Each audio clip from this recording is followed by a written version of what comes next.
Zomato, Swiggy వంటి apps ద్వారా food delivery order చేస్తున్నారా? అయితే ఇక నుంచి జీఎస్టీ 18% కట్టాల్సిందే.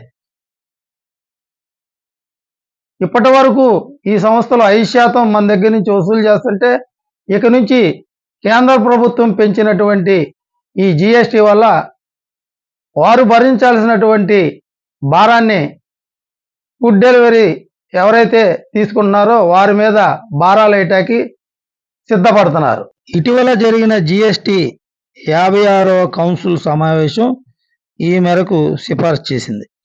ఇప్పటికే ఫుడ్ ఆర్డర్లపై రెస్టారెంట్ల తరపున 5% వసూలు చేస్తున్న విషయం తెలిసిందే.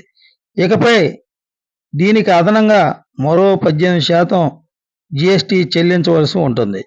ఈ కామర్స్ ఆపరేటర్లు, ఈసీఓల ద్వారా పొందే స్థానిక డెలివరీ సేవలకు జీఎస్టీ చెల్లించవలసి వస్తుంది. అయితే ఈ జీఎస్టీని వినియోగదారులు భరించాలా లేక దాన్ని సర్వీస్ ప్రొవైడర్లు చెల్లిస్తారా అనే దానిపై యాప్ యజమానులు ఇంకా స్పష్టంగా చెప్పట్లేదు. ఏదేమైనా ఈ అదనపు వ్యయాన్ని వినియోగదారులు నెత్తిన రుద్దే అవకాశాలు కనిపిస్తున్నాయి. డెలివరీ సేవలపై జొమాటో, స్విగ్గీలు 18% జీఎస్టీ చెల్లించవలసి ఉంటుంది. అయితే వినియోగదారులకు డెలివరీ భాగస్వాములు సేవలు అందిస్తున్నారని, తాము కాదని వాదిస్తున్నారు. ర్యాపిడో, ఊబర్, ఓలా వంటి ప్రయాణ యాప్లు కూడా ఇలాంటి వాదననే ముందుకు తెస్తున్నాయి.